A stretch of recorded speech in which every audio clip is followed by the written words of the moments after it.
peringatan 17 Agustus tentang kemerdekaan Republik Indonesia sangat meriah ya. Bendera merah putih berkibar di desa-desa, di depan rumah-rumah, di kantor-kantor, termasuk di kemeriahan-kemeriahan yang sangat luar biasa sekali. Dan di sini kita menyaksikan sungguh luar biasa sekali aliran sungai yang cukup deras ini menjadi keberkahan bagi masyarakat setempat. Selain kemudian pembangunan dam 4 ya, di sini ada dam sungai yang dipecah menjadi 4, 1, 2, 3, 4.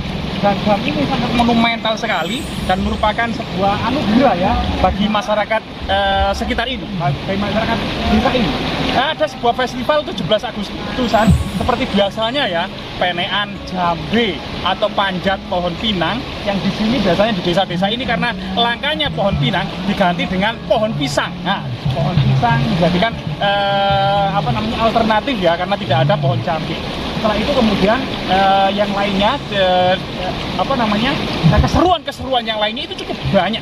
Kita menyaksikan bagaimana muda-mudi, pria, wanita itu ya dengan sangat-sangat senang sekali dan bersuka cita ya, kemeriahan-kemeriahan dan lucu-lucu tentunya ya. Lucu-lucu. Nah ini momen yang sangat luar biasa sekali, 1 tahun sekali tentunya. Memang kita memang hampir 3,5 abad lamanya dijajah oleh pemerintah kolonial Belanda ya, yang kemudian beralih ke pendudukan Jepang 3,5 tahun. 3,5 tahun pendudukan Jepang ini juga dirasakan begitu berat oleh bangsa Indonesia. Bahkan Cak Durasim dari Surabaya itu mengatakan Pagupon Wadaidoro, melok nipon tambah sengsoro, langsung dibawa oleh tentara Jepang dan dieksekusi di Kampetai yang saat ini Tugu Pahlawan. Lah itu, karena itu kekejaman pemerintah kekejaman tentara Jepang itu tak ubahnya juga lebih kejam ya daripada pemerintah kolonial Belanda. Itulah memang nasib penjajahan. Penjajahan itu memang dan kolonialisme itu memang tidak peri kemanusiaan, tidak ada baik-baiknya lah penjajahan itu. Namun kemudian kita akan menyaksikan ya, penduduk yang sangat sederhana ini ternyata dari sekian lama penjajahan telah terbebas. Yang founding father kita terutama Presiden Soekarno dan Muhammad Hatta telah memproklamirkan kemerdekaan Republik Indonesia tepatnya tanggal 17 Agustus 1945. Nah disinilah kemudian momen-momen kemerdekaan ini dimanfaatkan oleh penduduk dan warga-warga desa untuk kemeriahan-kemeriahan yang sangat luar biasa sekali dengan perlombaan dan keunikan-keunikan lainnya. Mari kita nanti menyaksikan sebuah keunikan yang ada di desa ini, yaitu warga desa Bakalan ya, warga desa Bakalan, Kecamatan Gondang, Kabupaten Mojokerto. Festival yang diadakan di tengah sungai, unik tiada duanya. Biasanya juga di depan balai desa, tapi ini diadakan di tengah sungai. Mari kita saksikan bersama-sama. Ya, ada prasasti Singosari, prasasti yang sangat luar biasa karena ini adalah bumi Majapahit ya. Ada banyak prasasti Sprah Majapahit.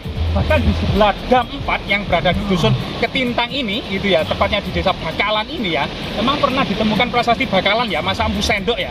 Termasuk kemudian artinya area di sini itu dengan sungai-sungai yang cukup besar dan pertanian cukup luas, itu sudah memiliki peradaban besar sejak diduga abad ke-10 Masehi ya, yaitu masa Empu Sendok, karena ada prasasti Bakalan yang ditemukan di desa Bakalan ini. Kemudian juga ada prasasti Singosari dan kemudian dilanjutkan saat ini. Mari kita kemudian benar-benar menyaksikan kemeriahan dan keunikan festival 17 Agustus yang diadakan warga desa.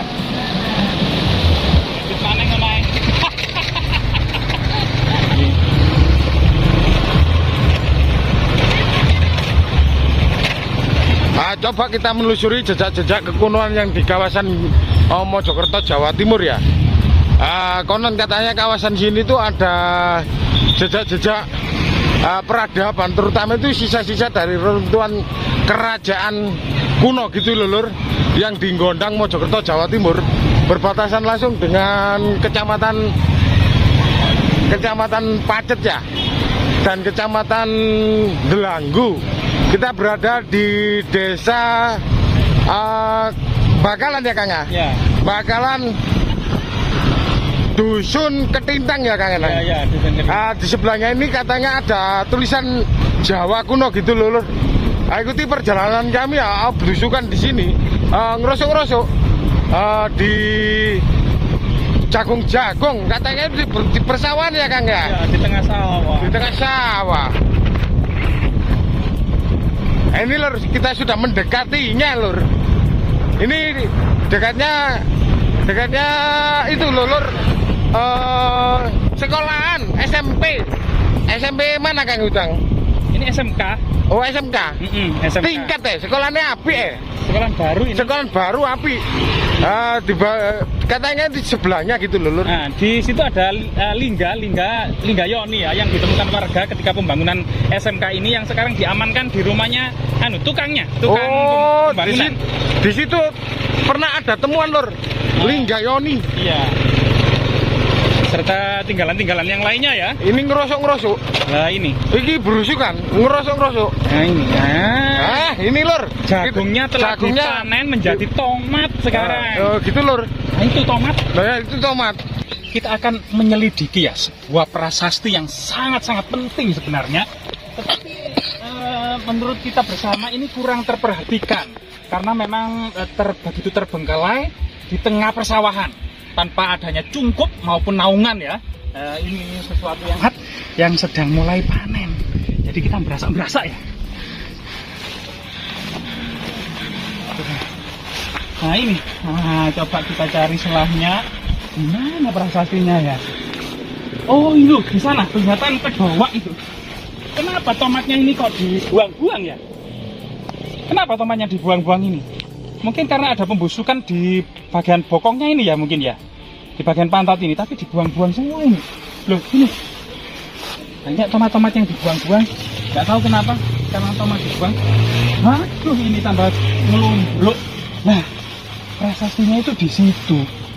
Tapi kita lewatnya itu karena terhalang tanaman tomat, kita harus berputar-putar kelihatannya. Nah, kalau di sini jagung di sebelah sini. Nah, jagungnya ini cukup sudah tua, yang waktunya sudah dipanen. Kalau sebelah sini tomatnya itu sebenarnya juga masa panen, cuman kenapa ya tidak dipanen? Mungkin harga lagi turun ya, kita juga tidak tahu. Nanti kita coba berputar-putar, termasuk kemudian di sekeliling area ini kita juga bisa jadi kita menemukan jejak-jejak artefaktual semacam ini sangat kuno sekali loh, pecahan tembikar seperti ini tuh, pecahan tembikar yang cukup kuno dan cukup banyak berserak di sini. Artinya di sini ada semacam pemukiman atau semacam asrama ya, atau semacam mandala atau semacam bangunan suci yang di sini penuh dengan para pertapa. Loh, banyak sekali pecahan-pecahan tembikar di sini. Nah, di sini kita juga putar-putar karena terhalangan tanaman tomat. Kita kok muter lagi? Prasastinya di sana ya. Nah, kita coba ndelusuk. Mbak nuwun sewu Mbak. Jadi permisi Mbak. Jadi kita ini agak yang jarang ini tomatnya ini. Kita nuwun sewu Mbak, permisi, kita mau eksplorasi, jadi agak YouTube ya. Di sinilah kemudian jejak-jejak penting peradaban kuno itu di sini. Wah, tadi kita nggak membawa air ini. Ini jejak perdupaan ya. Artinya di sini ini cukup berbeda padahal prasasti yang cukup penting ini. Nah, ini prasasti yang sangat cukup penting. Nah, di sini. Nah, kita tahu ini. Kita tahu ini prasasti yang sangat penting. Sebenarnya prasasti ini memang sudah diteliti oleh Belanda, entah apa kemudian prasasti ini itu ya dibiarkan begitu saja tanpa sebuah papan, kemudian perlindungan maupun sebuah cungkup permanen ya yang kemudian melindungi prasasti yang sangat penting ini. Padahal kemudian banyak para ahli yang sudah membaca ya, kita juga mengutip saja ya. Nah, ini kemudian sebagian ada perbedaan pembacaan ya, tapi secara garis besar itu tidak ada perbedaan mengenai yang agak aus ya, atau ada aus atau ini. Nah, ini yang ini saja, yang lainnya tetap sama, yaitu Kartiniro lingga atau Kartiniro rabut tugu atau Kartiniro rabut tanca gitu ya. Ada yang membaca Kartiniro rabut tugu, ada yang membaca Kartiniro rabut tanca. Atau Kartiniro itu telah ditegakkan sebuah pertanda tentang sebuah rabut atau kemudian tempat keramat, yaitu rabut tugu yang waktu itu adalah yang dimaksud adalah lingga karena ditemukan Lingga Yoni yang tidak jauh dari sini gitu ya. Nah, atau kemudian rabut tanca, sebagian para ahli juga membaca rabut tanca yang kemudian berhubungan dengan Ratanca ya, masa-masa Jaya Negara, tapi ini masa Singosari karena kemudian Isaka kalah ya. Ya, jadi kemudian para ahli membaca Kartiniro atau telah ditegakkan gitu ya, Rabu Tugu atau tempat keramat yang kemudian Tugu yang dimaksud adalah Linggayoni atau Rabu Tanca ya, sebagian yang membaca Rabu Tanca. Kemudian Isakakala yaitu pada tahun Sakah. Pada tahun Sakah, lah ini tahunnya, yaitu 1197, artinya 1197 Saka. Kalau dijadikan Masehi itu menjadi 1275. 1275 ya, 1275 ya, betul ini kan 9 ini ditambah dengan ini 10 tambah 7 1275 dalam berita Pararaton tahun 1275 itu bertepatan dengan ekspedisi Pamalayu, yaitu ekspedisi untuk menjalin hubungan kerjasama serta persatuan. Semoga kemudian prasasti ini yang sangat berhubungan dengan peristiwa ya, yang sangat bersejarah, ekspedisi Pamalayu, 100.000 pasukan Jawa Singosari dikirim ke Sumatera untuk menundukkan secara damai kerajaan Dharmasraya yang kemudian di sekitar Sungai Jambi, di sekitar Sungai Batanghari atau Jambi. Nah, di sini kemudian Raja Mauli Marwadewa ini kemudian menjalin hubungan dengan Singosari Raja Kertanegara ya. Nah, ini untuk membendung ekspansi Tiongkok, yaitu pada masa dinasti Mongol Yuan yang dipimpin oleh Kubilai Khan, karena mengekspansi seluruh Asia Tenggara, mengekspansi seluruh dunia, yaitu cucu Genghis Khan ini telah menaklukkan 3/4 dunia di bawah telapak kaki pasukan Mongol, yaitu pasukan Mongol yang sepanjang sejarahnya ini tidak pernah memiliki rumah, tinggal di tenda-tenda ya, tinggal di padang pasir, ini kemudian berhasil menduduki seluruh kerajaan-kerajaan besar, termasuk kemudian kerajaan Baghdad, termasuk kemudian Rusia ya, termasuk saat ini sampai pasukan Mongol itu sampai menduduki Kiev loh, yang saat ini itu ibu kota Ukraina. Yang begitu juga kemudian seluruh kemerajaan Tiongkok ya, itu diduduki oleh pasukan Mongol, termasuk Asia Tenggara. Dan kemudian tahun ini kemudian melihat ekspansi ini, Singosari memiliki panggilan moral untuk menyatukan Nusantara, termasuk menggabungkan dua kekuatan ya, Jawa dan Sumatera ini kemudian dalam menghadapi ekspansi pasukan Mongol ini. Ya. Jadi prasasti Singosari ini memiliki alur yang sama dengan peristiwa kemerdekaan Indonesia. Sama-sama kemudian termotivasi agar Nusantara itu tidak jatuh ke tangan penjajah. Bagaimanapun juga penjajahan itu merupakan sesuatu yang buruk, dan kemudian persatuan adalah solusi untuk membendung berbagai masa ekspansi bangsa-bangsa lain untuk berusaha menaklukkan bumi Nusantara ini. Semoga kemudian prasasti kerajaan Singosari dalam semangat menyatukan Nusantara ini kemudian menjadi ilham, termasuk peringatan 17 Agustus 1945 sebagai tonggak kemerdekaan bangsa Indonesia yang telah diproklamirkan oleh Bung Karno. Semoga ini semua menjadi pelajaran yang sangat berharga bagi cucu-cucu bangsa ini yang susah payah mempertahankan negara kita dan susah payah menyatukan negeri ini. Semoga tetap bermanfaat. Jasmira, jangan sekali-kali melupakan sejarah. Jadi lokasi ini memang berada di belakang dari pabrik tenun zaman Belanda ya, yang cukup terbengkalai tapi sebagian masih beroperasi, yaitu pabrik tenun Kesono yang di dekat Sungai Ketintang, Sungai Dam 4 gitu ya, di dusun Ketintang, yang kemeriahan dari peringatan 17 Agustus tadi kita saksikan ya di tengah sungai yang demikian hebat dan demikian meriah gitu ya, yaitu kemudian di Desa Bakalan, Kecamatan Gondang, Kabupaten Mojokerto, Jawa Timur. Nah ini jadi kemudian ngiler ya, lihat tomat yang matang-matang kayak gini gitu ya, karena ini kok merah-merah gitu, tapi kita sungkan sama orangnya, nggak ada orangnya. Kalau ada orangnya pasti nanti kita beli ya satu kresek, tapi nggak ada orangnya. Kita coba keluar ya dengan baik-baik, kita kembali lagi ke jalan sana saja, karena di sini tertutup tanaman tomat, jadi kita mundur.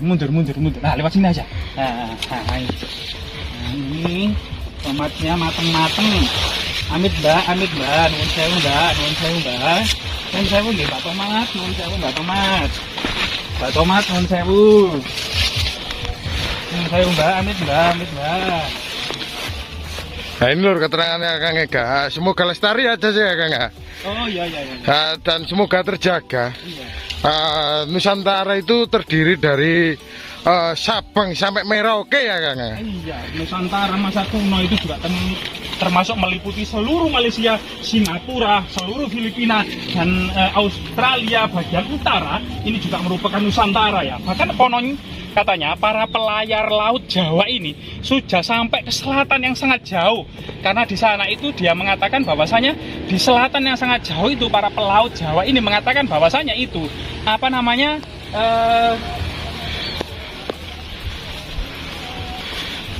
siang hari itu cukup pendek dan banyak itu malam hari. Dan di sana itu ada semacam apa namanya udara sangat dingin gitu ya. Apakah kemudian nenek moyang kita juga sampai di bawah ya, yaitu Antartika ya. Nah, kita juga tidak tahu karena menurut berita itu seperti itu. Jadi pelayar dan para pelaut Jawa itu kemudian sampai ke belahan bumi bagian selatan, yang di situ kemudian hanya menyaksikan siang itu beberapa jam saja, artinya sedikit. Dimungkinkan juga para pelaut Jawa ini sampai ke Antartika gitu ya. Berarti ini lokasi itu prasasti dari Singasari ya kayak? Iya, karena angka tahunnya itu tahun 1197 Saka, kalau dijadikan Masehi itu ditambah 78 tahun, yaitu menjadi 1275. Jadi 1275 itu adalah dalam berita Pararaton, Raja Kertanegara Singosari itu sedang mengirimkan pasukan ekspedisi Pamalayu. Dan ini sekitar beberapa tahun sebelum berdirinya Kerajaan Majapahit. Karena berdirinya Kerajaan Majapahit itu tahun 1294. Jadi 1294 itu Majapahit berdiri, tahun 1275 itu kemudian ada prasasti ini. Jadi masih sekitar 700, 800, 900. Jadi sekitar 20 tahun sebelum Majapahit berdiri, prasasti ini sudah ada di wilayah Majapahit atau di telatah Wilwatikta atau di telatah Majapahit gitu ya. Soalnya ini lokasi di Kecamatan Gondang. Lokasi ini di Kecamatan Gondang, Mojokerto, Jawa Timur, yang ada sungai besar yang dibuat dam-dam sejak masa Empu Sendok, yang tentunya ini adalah kemakmuran yang cukup luar biasa sekali, yang tentunya prasasti ini sangat berhubungan dengan Raja Wisnuwardana atau ayah dari Kertanegara sedang membangun pertahanan Pelabuhan Canggu. Nah, membangun pertahanan Pelabuhan Canggu. Jadi Pelabuhan Canggu yang disiapkan oleh Wisnuwardana ini sebagai pelabuhan internasional, tentunya daerah-daerah sekitar Mojokerto ini sudah begitu diperhatikan oleh masa Singosari dengan peluang ke depannya 100 maupun 200 ke depan, bahwasanya nanti orang-orang Singosari yang ada di pedalaman sana itu memprediksi kemudian wilayah ini, yaitu bagian dari wilayah Kahuripan pada waktu itu ya, menjadi kemudian sebuah kerajaan besar Surabaya yang merupakan pelabuhan internasional. Dan dua pelabuhan ini sangat penting bagi kemudian Kerajaan Majapahit untuk menguasai Nusantara, termasuk Selat Malaka, Selat Sunda ya, termasuk kepulauan rempah-rempah yang ada di Maluku. Oh, gitu loh keterangannya Kang Ega. Ini dalam dugaan ini sisa-sisa dari reruntuhan Kerajaan Singasari. Nah, iya.